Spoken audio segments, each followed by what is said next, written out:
She was the woman who conquered Hollywood with her silence, a face that defined beauty, mystery, and allure.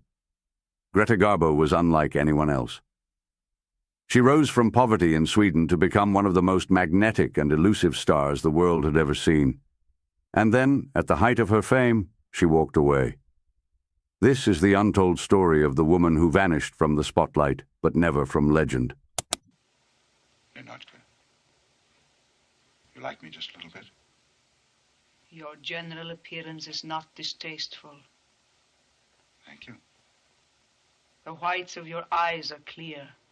Your cornea is excellent. Before we begin, don't forget to subscribe to Sajjad Classic, where we bring timeless Hollywood stories back to life. Greta Lovisa Gustafsson came into the world on September 18, 1905, in Stockholm, Sweden. Not in the grand surroundings of privilege, but in the grey working-class district of Södermalm. Life in early 20th century Stockholm was tough, especially for a poor family like hers. Her father, Carl Alfred Gustafsson, worked as an unskilled labourer, a man of few words who struggled to support his wife and 3 children.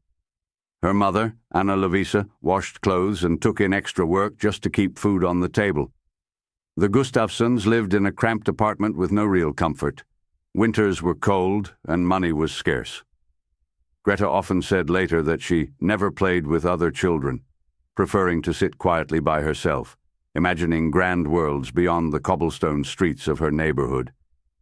Those lonely afternoons were where her imagination took flight, the beginning of her inner world that would one day come alive on screen. But childhood wasn't kind to her. When Greta was only 14, her father fell ill with the Spanish flu and later died of kidney failure, a loss that left the family devastated both emotionally and financially. The tragedy forced her to leave school early and find work wherever she could. Her first job was humble, sweeping floors and cleaning towels at a local barber shop. It was a far cry from glamour, but even there, people noticed her quiet beauty, the deep eyes and solemn face that carried an unspoken sadness. Customers remembered her not for chatter, but for the calm, mysterious air she had even as a teenager. Later, she managed to get a job at the Puby department store, one of Stockholm's most fashionable shops. There, Greta worked in the hat department, helping customers try on stylish headwear. But fate had other plans. The store's advertising manager spotted her striking looks and asked her to appear in a short promotional film for their new hat collection. It was only a few minutes long, a simple advertisement meant to run in cinemas, yet it changed everything. The camera loved her. Even with no lines, her eyes told a story. When she saw herself on screen for the first time, Greta was mesmerized. It was as if she had found her purpose. That silent, powerful connection between the lens and her soul. That brief moment before the camera awakened something deep inside her. A longing, a realization that she could become someone else, live 1,000 lives and escape the limitations of her own. From that day on, the shy girl from Stockholm's poor streets began dreaming not just of survival, but of stardom. She didn't know how she would reach it, but she knew somehow that she was meant to be seen. By 1922, Greta Gustafsson's world had begun to change. The once shy department store clerk, who used to daydream behind the hat counter, now wanted something far greater. She gathered her courage and applied to the Royal Dramatic Theatre School in Stockholm, the country's most prestigious institution for aspiring actors. For a girl from a working-class background, it was a daring move. The school was filled with students from wealthy or artistic families, young people who had been groomed for the stage since childhood. Greta, with her soft-spoken nature and humble clothes, stood apart. But the moment she began to perform, something extraordinary happened. She didn't act. She became. Her instructors were captivated by the raw emotion she carried, the silent intensity in her eyes, the graceful way she moved, and that quiet melancholy that seemed to speak louder than words. Among the audience of one of her student performances sat a man who would forever change her fate, Moritz Stiller. He was one of Sweden's most respected filmmakers. A perfectionist with an eye for rare talent, Stiller immediately saw something special in the young actress. a magnetic presence that couldn't be taught or rehearsed. He invited her to audition for his next film, The Saga of Gösta Berling, 1924, an ambitious adaptation of Selma Lagerlöf's famous novel. It was a bold choice for a newcomer, but Stiller took her under his wing, coaching her not just in acting but in life itself. He taught her how to command the camera, how to express emotion through silence, and how to transform vulnerability into strength. He even changed her name, saying Greta Gustafsson was too long, too plain for the international screen. And so he gave her a name that would echo through history, Greta Garbo. The filming of Gösta Berling was challenging, yet it became a turning point. Garbo's face, with its haunting beauty and expressive sadness, dominated every frame. Her performance mesmerized audiences in Sweden and abroad. Critics hailed her as a natural, someone who didn't act for the camera but communicated with it. Soon, her image began appearing in film magazines across Europe. Her mysterious charm caught the eye of studio executives thousands of miles away, at Metro-Goldwyn-Mayer, MGM, in Hollywood. When MGM offered Moritz Stiller a contract to direct films in America, he made one condition: Greta Garbo must come with him. It was a bold demand, and a decision that would alter both their lives. For Garbo, it meant leaving behind the snow-covered streets of Stockholm for a land of sunshine, fame, and uncertainty. She barely spoke English and had never dreamed she'd become a global star. But her mentor believed in her completely, and so, in 1925, Greta Garbo boarded a ship bound for America, unaware that she was sailing toward immortality. When Greta Garbo arrived in New York Harbor in 1925, she was just 20 years old. Quiet, reserved, and speaking barely a word of English. She wore a simple coat, carried a small suitcase, and looked nothing like the glamorous movie stars America was used to. MGM executives, who had agreed to Stiller's condition of bringing her, weren't quite sure what to do with this shy Swedish girl. The studio's first reaction was far from enthusiastic. They thought her face was too broad, her figure too European, and her demeanor far too serious for American audiences. But Moritz Stiller, ever confident in his discovery, stood his ground. He told MGM, "You don't need to change her. The world will." It wasn't long before Hollywood began to understand what he meant. MGM decided to test Garbo in a silent melodrama titled Torrent, 1926, directed by Montabell. It was her first American film, a risky experiment for the studio. She played Leonora Moreno, a poor Spanish peasant girl deeply in love with Rafael, the son of a wealthy landowner portrayed by Ricardo Cortez. Their romance, pure yet forbidden, collapses under the weight of class prejudice and a proud mother's disapproval. Crushed and humiliated, Leonora leaves her village behind, only to return years later as a famous opera singer, elegant and admired, yet still haunted by the memory of her lost love. When fate reunites them, passion rekindles, but pride and time have turned love into something unreachable.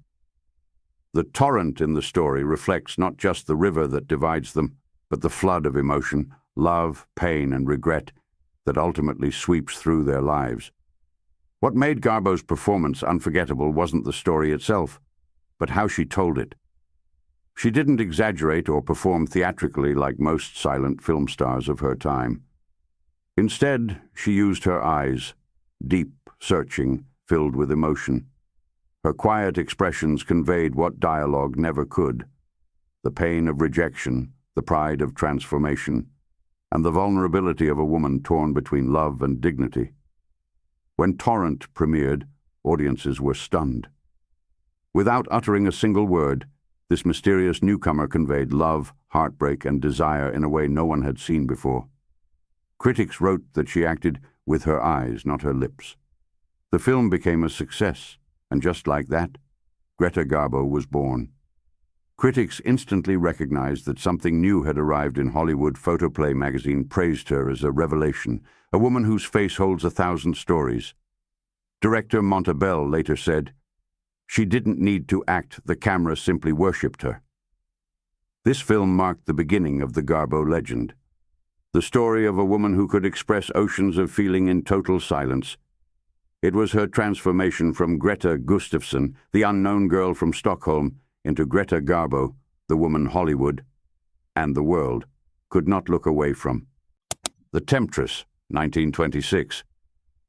Garbo's second Hollywood film, The Temptress, released in 1926, confirmed what Torrent had hinted, that she wasn't just a star but a screen phenomenon. She played Elena, a beautiful yet doomed woman who uses her charm to survive in a man's world. Married to a powerful Parisian banker, she becomes entangled with Roberto Gardi, Antonio Moreno, an idealistic engineer who falls hopelessly in love with her. Their affair sets off a chain of obsession, jealousy, and destruction, proving that love in Garbo's world often came with a price. The film drips with tragedy and sensuality. Elena isn't an ordinary seductress. Garbo played her as a woman torn between passion and guilt, irresistible, yet painfully human. Her expressive eyes told of inner torment, not malice, and audiences were mesmerized. Critics called her the woman you cannot forget, a title that followed her for the rest of her career. With The Temptress, Greta Garbo's legend, the woman of mystery, allure, and emotional depth, was officially born Flesh and the Devil, 1926. With Flesh and the Devil, Greta Garbo didn't just act, she ascended into Hollywood royalty. Released in 1926, this romantic drama marked the beginning of one of cinema's most legendary on-screen pairings, Greta Garbo and John Gilbert. And their chemistry was so powerful, so real, that it shaped both the film and Garbo's career forever. In the film, Garbo plays Felicitas, a mysterious and dangerously alluring woman who enters the lives of two lifelong friends, portrayed by John Gilbert and Lars Hansen. Felicitas is not painted as a villain, nor as an innocent, but as a woman whose beauty and sensuality are impossible to resist. Every look she gives carries a hint of secrecy and a spark of temptation. Her introduction is pure cinema magic. Felicitas appears at a party veiled in soft light, turning toward Gilbert with that unmistakable Garbo gaze, dreamy, slow, hypnotic. In a single moment, the film establishes who she is, the kind of woman who can change a man's destiny without saying a word. Their forbidden romance sets off a storm of passion and jealousy, pulling the two friends into an emotional duel that spirals toward tragedy. Garbo's Felicitas is not merely a seductive figure. She embodies the intoxicating danger of desire. She loves, but her love destroys, and Garbo plays her with a haunting sadness, making the seduction feel almost inevitable, even fated. Garbo's performance was groundbreaking for a silent film. While other actresses exaggerated gestures for the camera, she acted with quiet intensity. She communicated through stillness, through a raised eyelash, a tilted head, a slow, deliberate glance. Her presence didn't just fill the frame, it commanded it. Audiences were stunned. Critics wrote that the film had the greatest screen love scenes ever filmed, and much of that credit went to Garbo's natural emotional depth. Viewers could feel the electricity between her and Gilbert in every scene. Because it wasn't just acting. Their real-life affair began during this film, giving their on-screen moments a raw, genuine passion that Hollywood had never witnessed before. MGM quickly realized what they had. Garbo was no longer just their new European discovery. She was now the studio's most alluring and lucrative asset. With Flesh and the Devil, the Garbo legend was sealed, the woman whose beauty, mystery, and silent power could eclipse every actor beside her. The film remains one of the defining works of early Hollywood romance, a story of love, betrayal, and desire, elevated entirely by the presence of a woman who didn't need words to captivate the world. Love, 1927. In Love, Greta Garbo steps into one of her most dramatic and emotionally charged roles as Anna Karenina, the aristocratic woman trapped in a loveless marriage who gives in to a powerful affair with Count Vronsky, played by John Gilbert. Garbo brings a haunting intensity to Anna. The early scenes show her elegant, constrained, dignified, but her eyes betray a longing, a restlessness.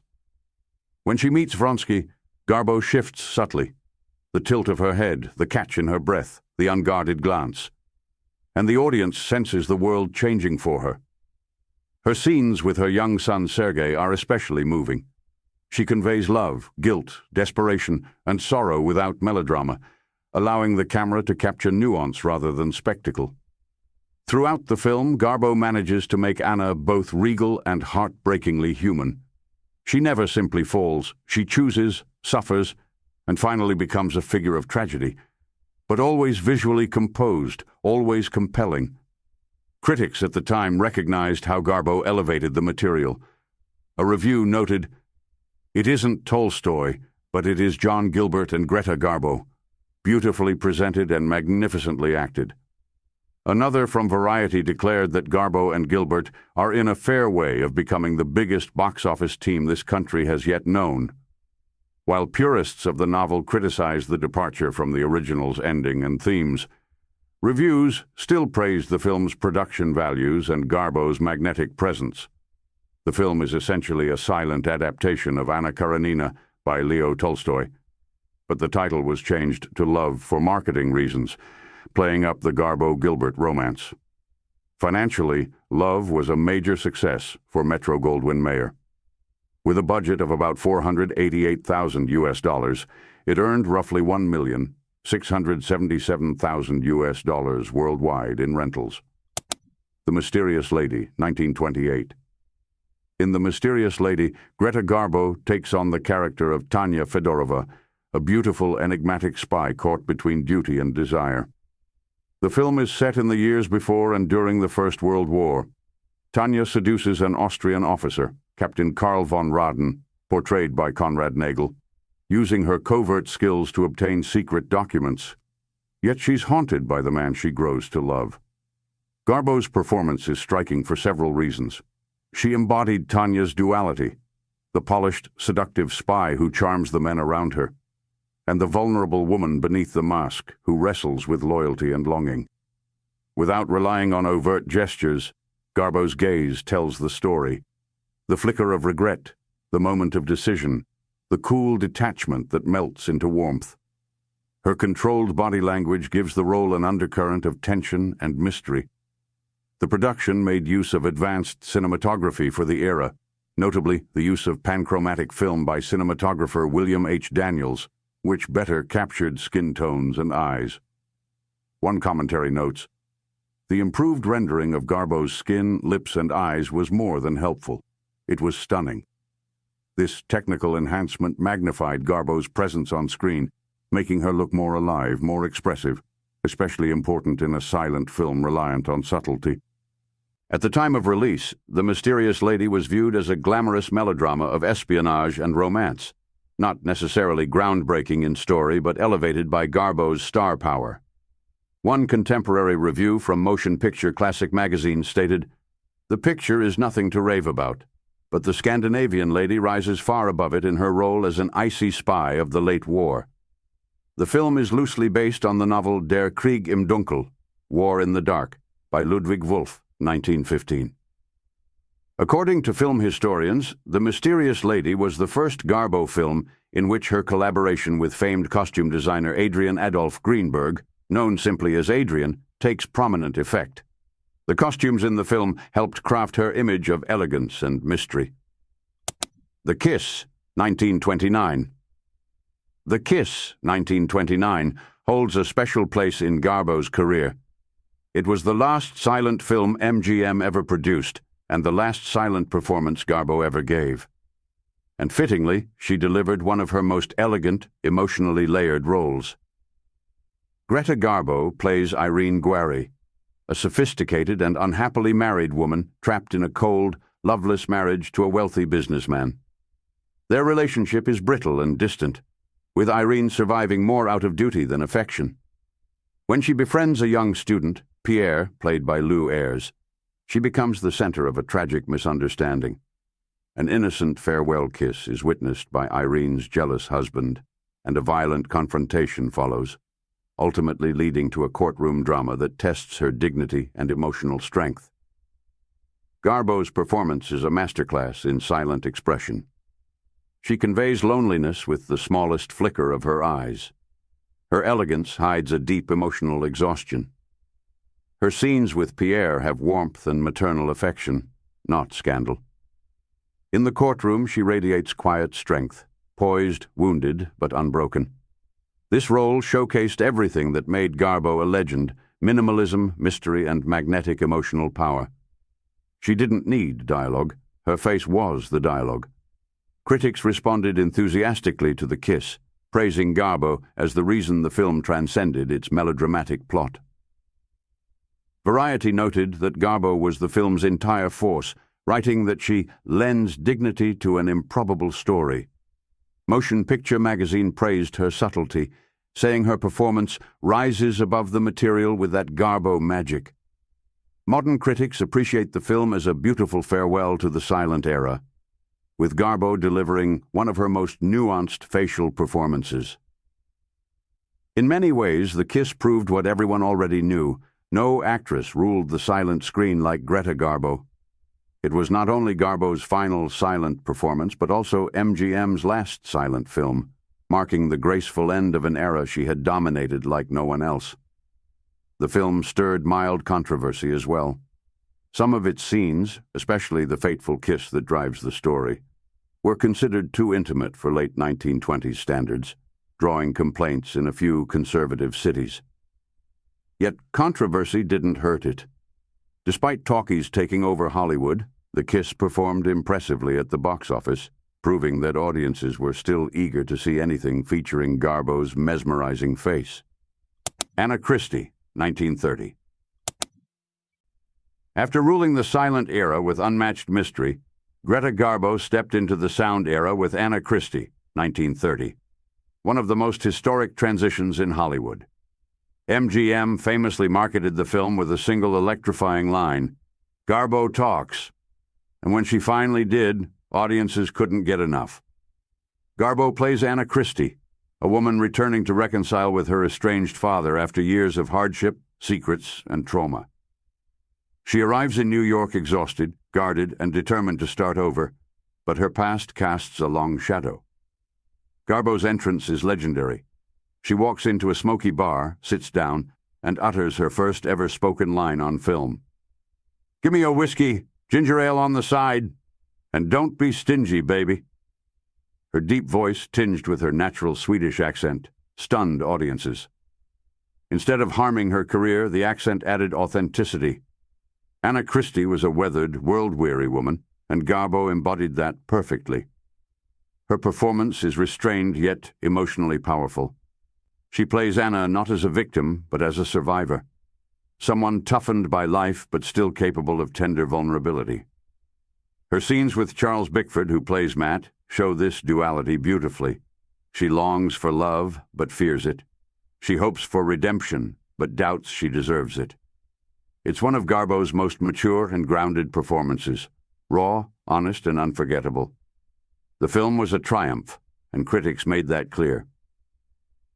The New York Times wrote that Garbo was even more interesting through being heard than she was in her mute portrayals, praising her smoky, expressive voice and emotional realism. Variety hailed the film as a talking picture triumph, crediting Garbo with elevating Eugene O'Neill's adaptation. Many reviewers pointed out how flawlessly she transitioned from silent to sound cinema, something many silent stars failed to do. She received an Academy Award nomination for Best Actress, one of the earliest nominations in sound film history. Garbo delayed her talkie debut out of fear that her accent would ruin her career. Yet it became one of her greatest assets. MGM shot both an English and a German version of the film. Garbo acted in both, speaking fluent German in the second version. Very few stars ever did this. On opening nights, theaters in New York and Chicago had to turn people away. Audiences wanted to be among the first to hear Garbo. American Film Institute later ranked "Gimme a Whiskey" as one of the most famous first lines in movie history. Mata Hari, 1931.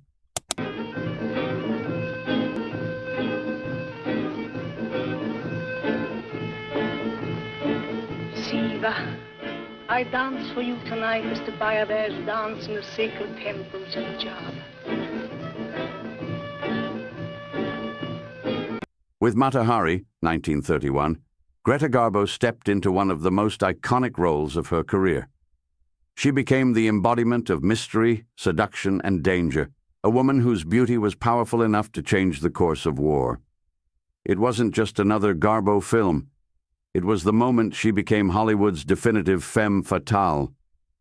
Garbo plays Mata Hari, the legendary real-life exotic dancer turned World War I spy.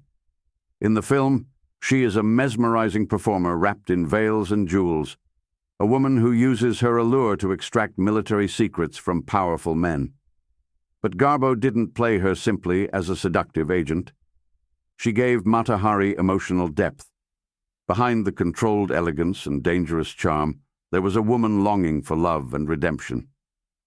Her on-screen relationship with Lieutenant Alexis Rozanov, played by Ramon Navarro, is tender, tragic, and beautifully acted. One moment, she is the untouchable dancer adored by crowds. The next, she is a woman letting her defenses slip, letting love find its way into a heart trained to stay cold. Garbo's performance is pure magnetism. Her movements are slow, hypnotic, and deliberate. Her eyes tell a story of passion, calculation, and fear. Her final scenes are some of the most heartbreakingly dignified moments in her entire career. Alexis, Yes. promise me you won't worry about me. Oh, Mata, please. Now promise me. You know what operations are. Even the slightest, there's always a chance. Promise me, if something should happen to me, you won't grieve too much, that you'll carry on. But nothing will happen to you. You mustn't be afraid.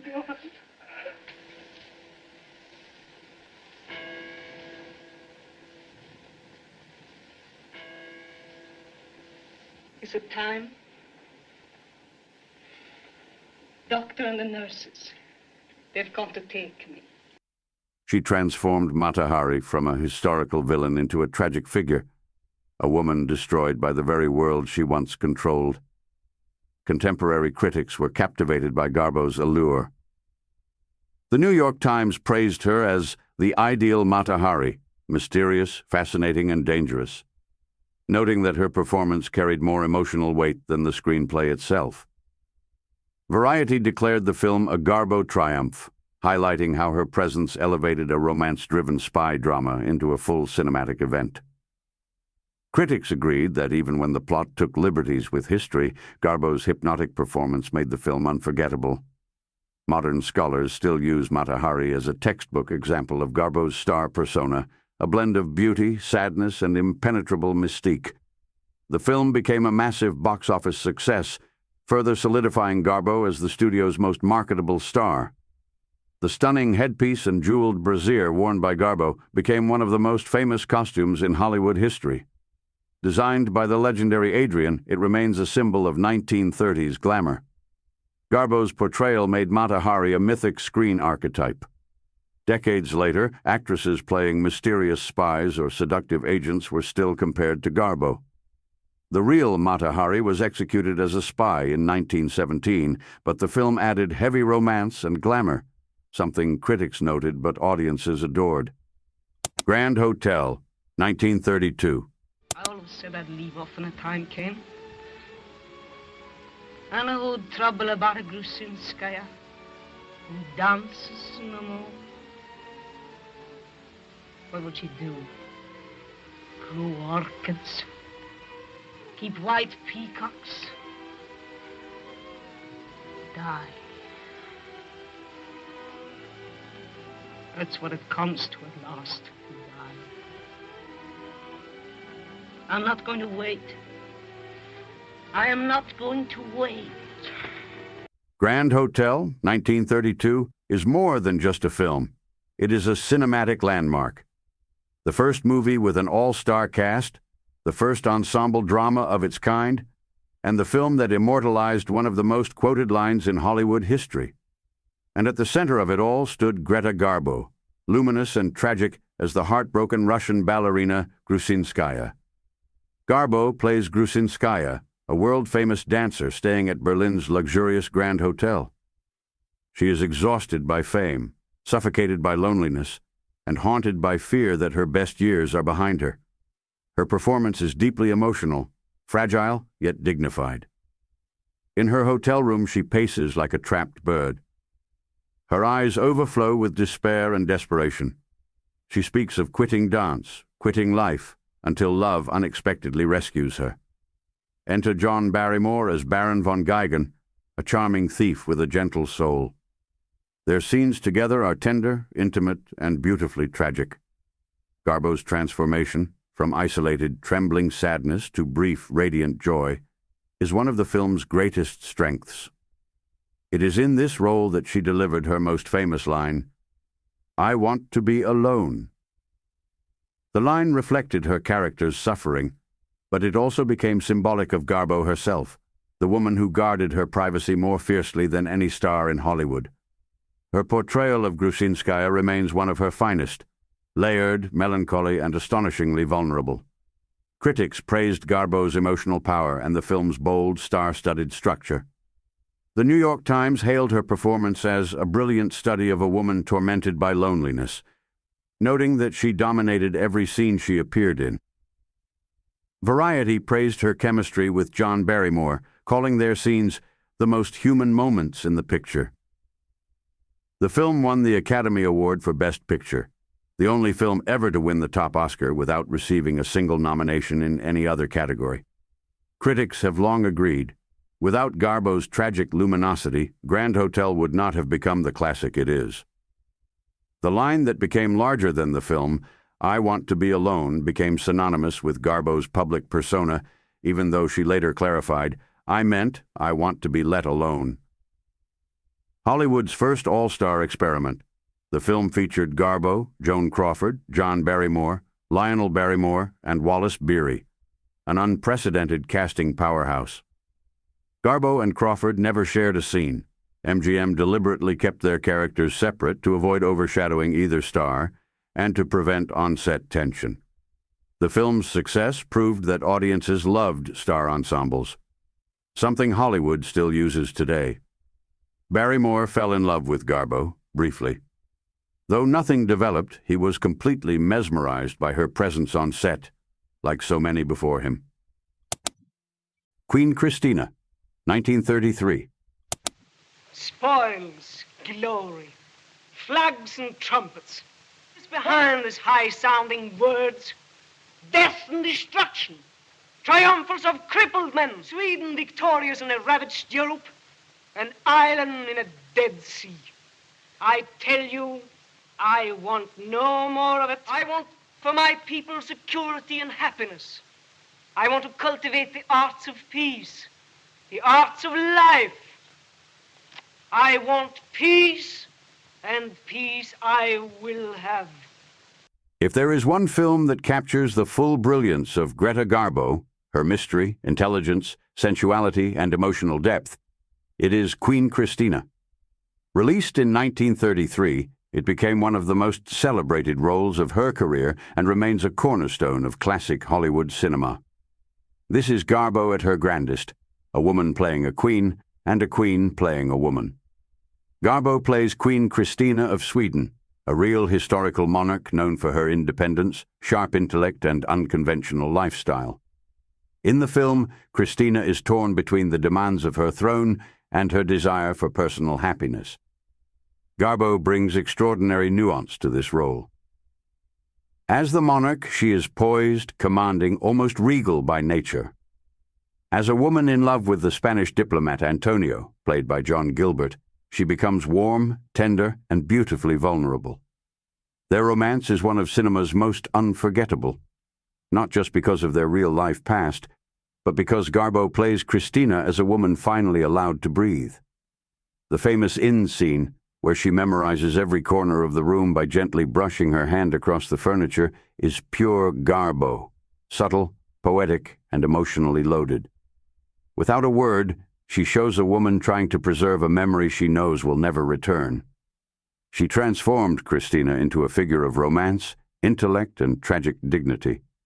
The final scene, where she stands silently at the ship's bow, face expressionless yet full of hidden emotion, is widely considered one of the greatest close-ups in film history. This performance alone proved she didn't need dialogue, she needed presence. Queen Christina was met with overwhelming praise, and Garbo's performance stole the spotlight.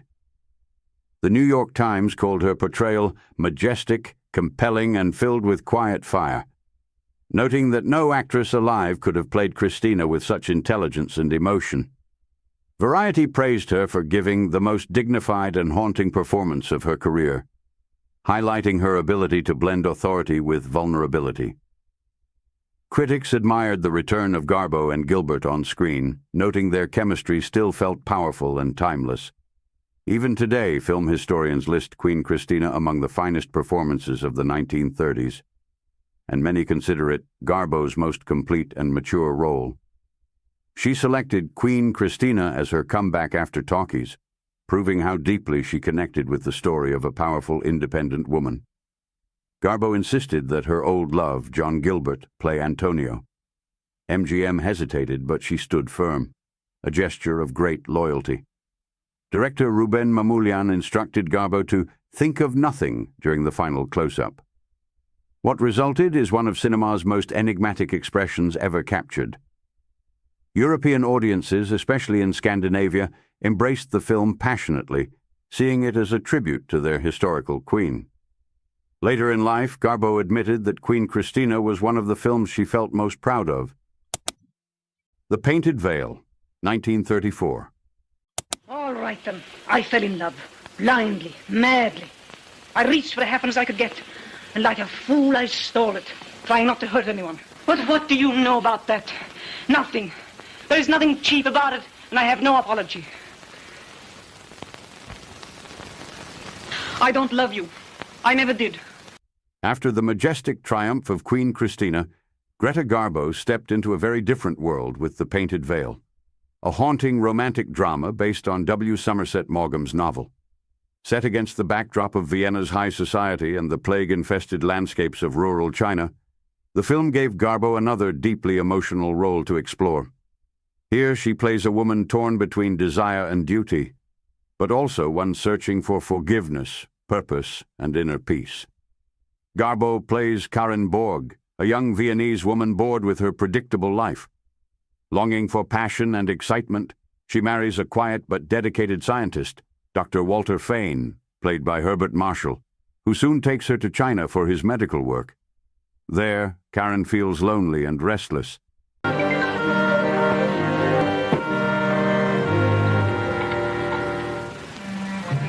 Take it away, please. The plate, take it away. It makes me feel rather lonely. Yes, Missy. Until she meets Jack Townsend, George Brent, a charming diplomat whose attention awakens in her the emotional fire she's been craving. Their affair is the heartbeat of the film, passionate yet destructive, intimate yet forbidden. When Walter discovers her betrayal, he gives Karen an ultimatum: accompany him to a remote cholera-infested region as punishment, or face divorce and scandal. Garbo's transformation is remarkable.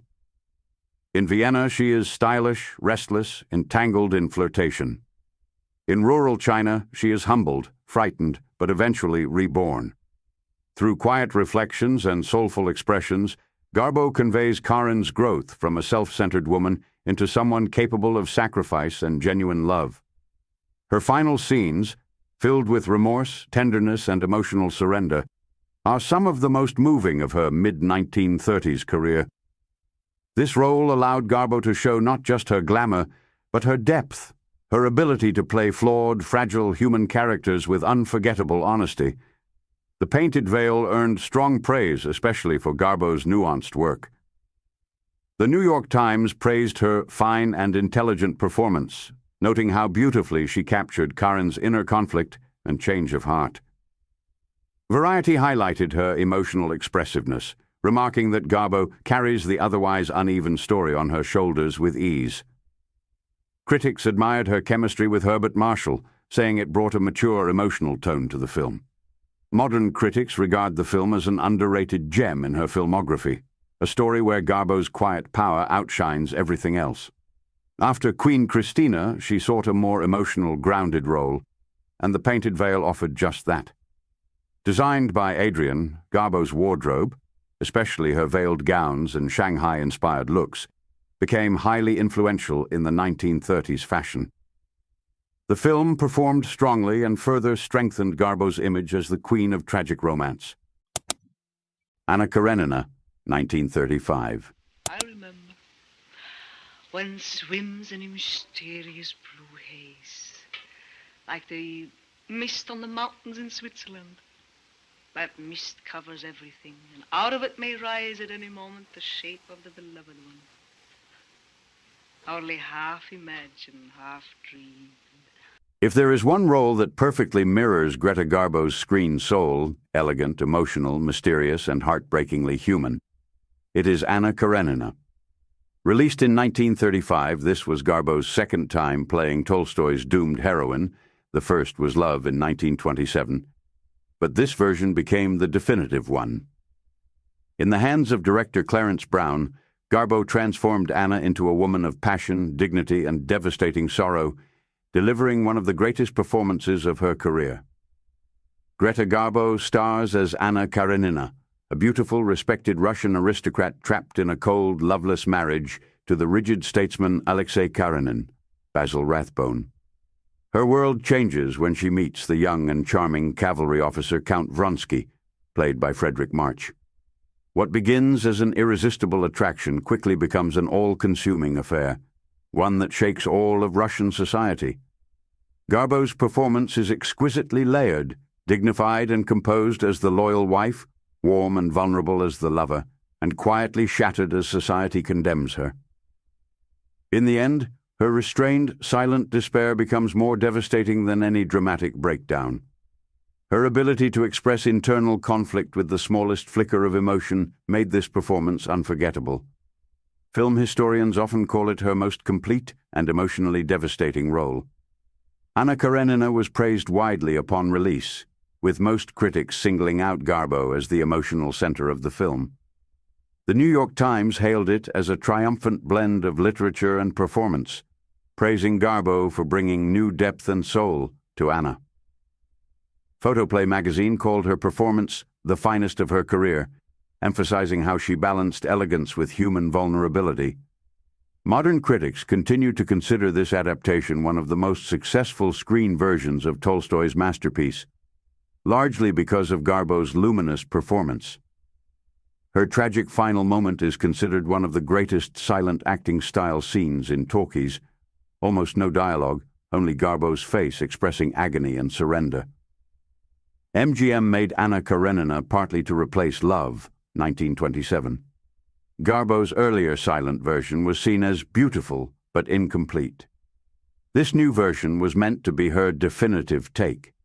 Many fans and critics still associate Garbo with Anna Karenina more than any other role, the tragic beauty destined to love and suffer.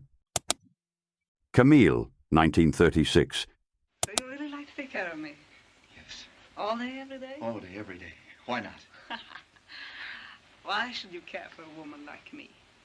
I'm always nervous or sick or sad or too gay. If there is one film that defines Greta Garbo's genius, her beauty, emotional depth, and tragic power, it is Camille. Released in 1936 and directed by George Cukor, this adaptation of Alexandre Dumas' La Dame aux Camélias became Garbo's masterpiece. It is widely regarded as one of the greatest romantic tragedies ever filmed. In Camille, Garbo gives a performance so tender, so heartbreakingly sincere, that many viewers, even today, say it feels less like acting and more like watching a real woman slowly dying of love. Garbo plays Marguerite Gautier, a glamorous Parisian courtesan whose beauty and charm make her the centerpiece of every wealthy man's desire. But beneath the diamonds, parties, and elegance lies a fragile woman suffering from tuberculosis and aching for genuine affection. When she meets the young idealistic Armand Duval, Robert Taylor, Marguerite finally experiences real love, sweet, pure, and life-changing. Garbo's performance is extraordinary. As the sparkling courtesan, she flirts with charm, but carries a quiet sadness beneath the glamour. As the woman in love, she becomes tender and luminous, especially in the peaceful countryside scenes. And as the doomed heroine, her decline is subtle and heartbreaking. No melodrama, just Garbo's pale, expressive face conveying tragedy with a single breath. Garbo's last smile, fragile, grateful, resigned, is often cited as the greatest acting moment of her career. Camille was a critical triumph, with nearly every reviewer praising Garbo's astonishing performance. The New York Times wrote that Garbo gave one of the most beautiful performances ever recorded on film, praising her radiant delicacy and emotional truth. Variety called her work a tour de force, adding that Garbo made Marguerite so human, so vulnerable, that audiences feel her suffering like their own. Many critics compared her final scene to stage legend Sarah Bernhardt's portrayal, and concluded Garbo's was even more moving. Found the four-leaf clover and of all the good luck it's going to bring us. Think of the vows we heard Nisha and Gustav make, and that we're going to make to each other. This is for life, Marguerite. Marguerite.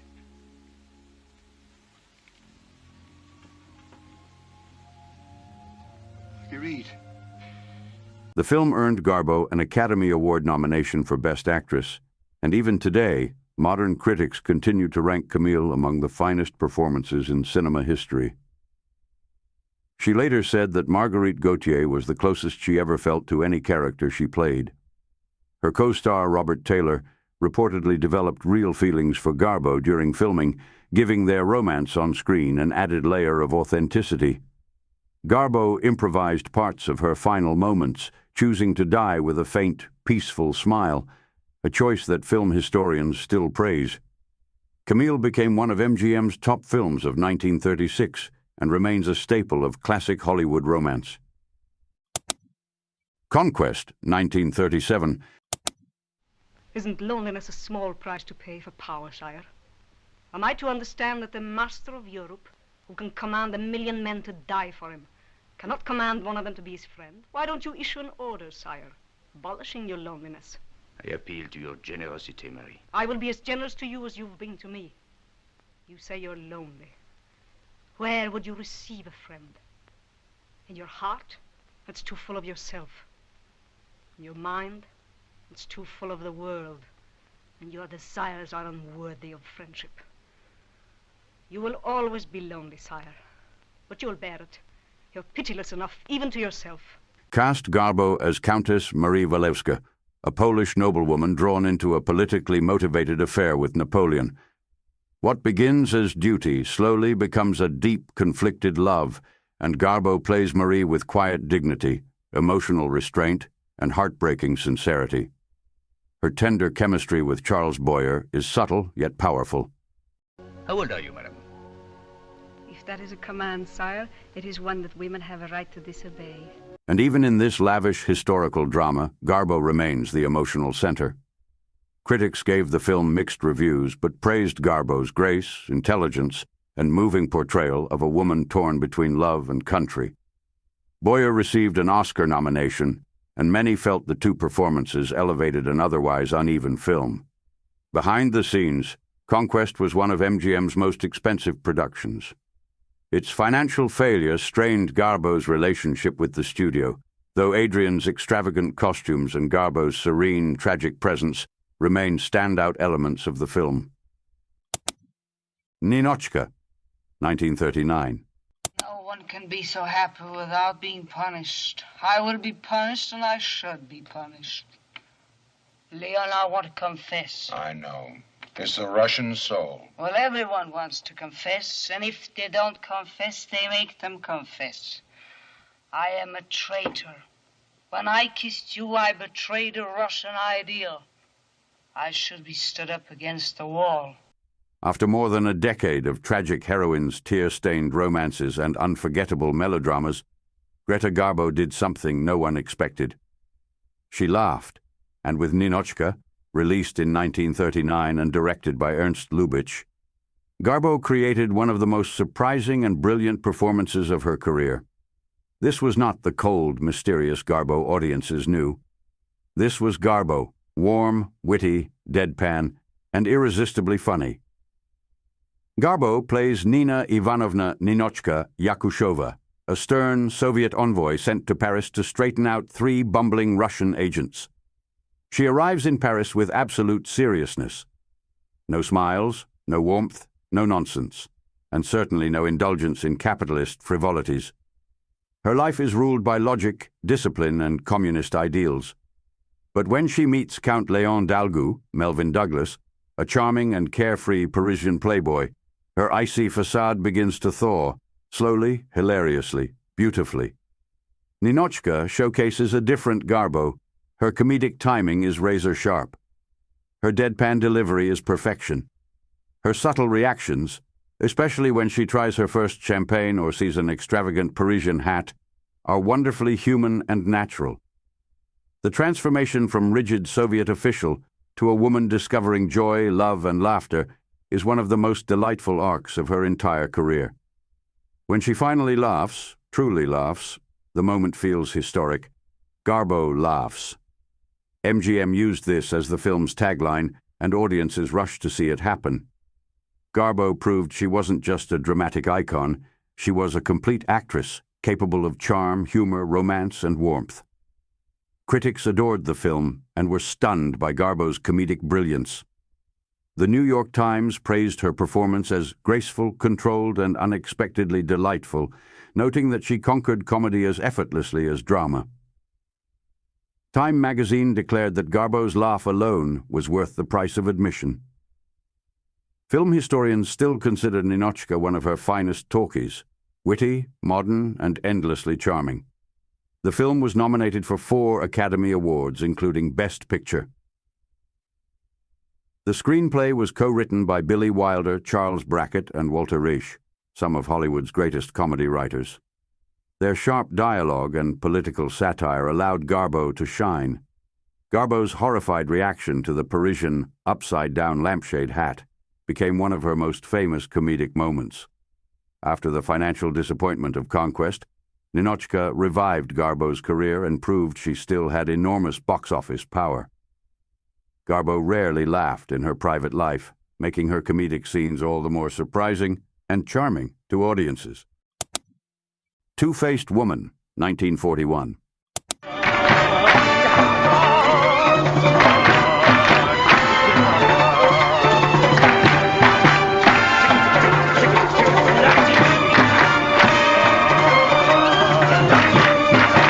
This movie was meant to reinvent Garbo as a playful screwball heroine after the success of Ninotchka.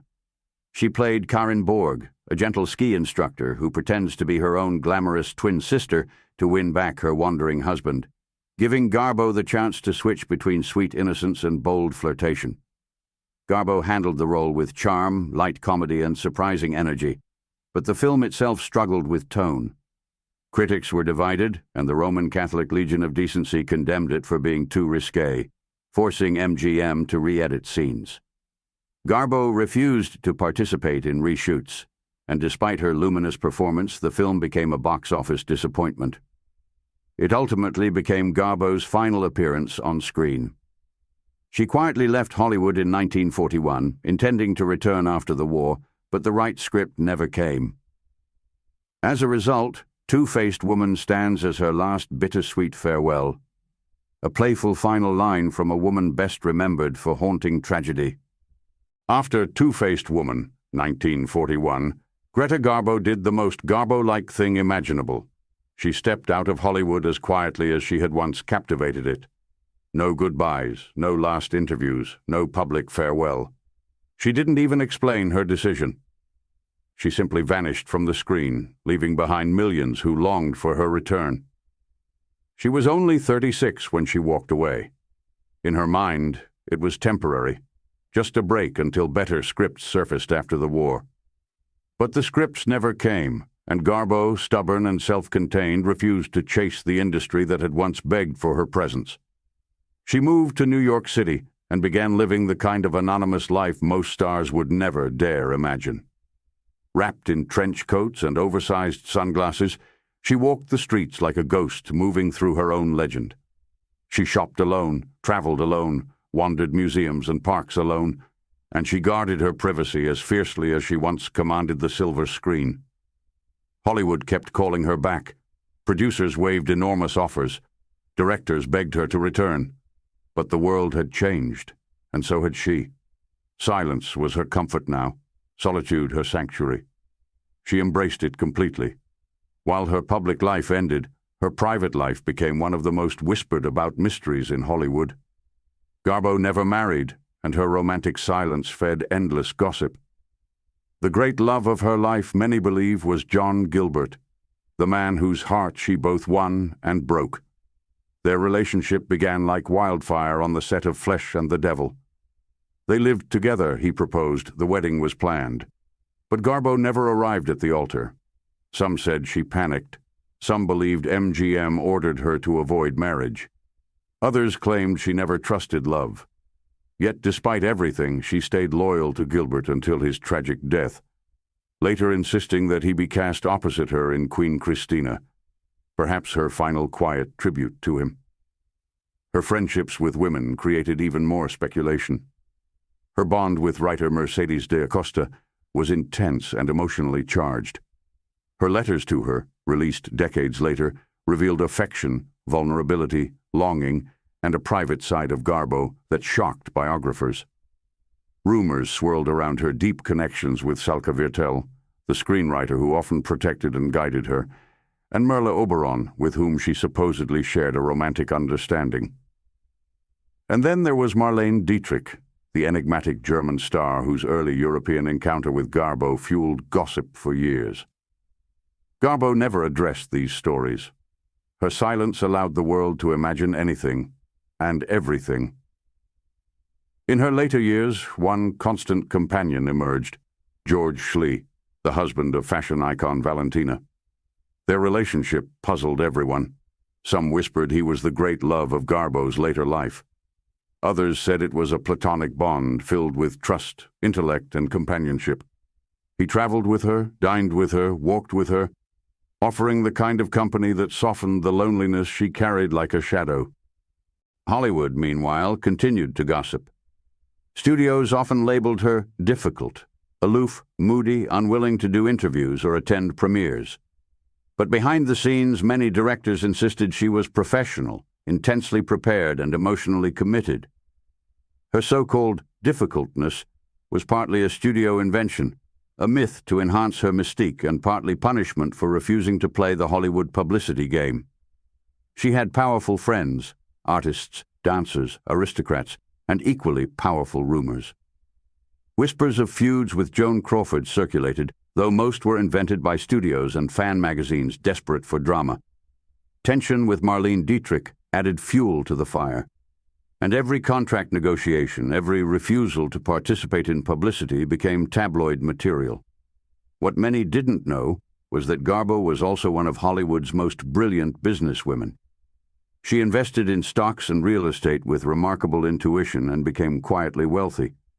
Her secrecy made her finances irresistible to gossip columnists who tried to guess how a woman with no films and no public life could live so well. In her later decades, she withdrew even more, settling deeply into her private world. She lived in a Manhattan apartment filled with modern art, books, and memories. She walked Central Park in the early mornings, traveled to Europe for quiet escapes, and cultivated a life stripped of glamour but rich in solitude. Those who visited her described her as surprisingly funny, intelligent, perceptive, and still radiantly beautiful. She lived simply, no entourage, no staff, no performances, just the peace she had always longed for. Even in old age, she refused interviews. She believed her fame belonged to the roles she played, not to the life she lived. Greta Garbo passed away on April 15, 1990, at age 84, in New York. Her funeral was private, just as she wished. Even in death, she refused spectacle. Her ashes were later laid to rest in Sweden, bringing her journey full circle, back to the place where it all began. Her legacy, however, didn't go quietly with her. Garbo became a symbol of beauty, mystery, emotional truth, and artistic purity. She earned 4 Academy Award nominations, received an honorary Oscar in 1955, and was ranked the 5th greatest female star of all time by the American Film Institute.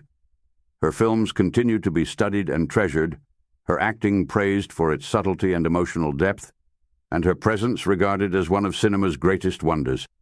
Most stars fade. Garbo didn't. She understood something profound, something no one else had mastered.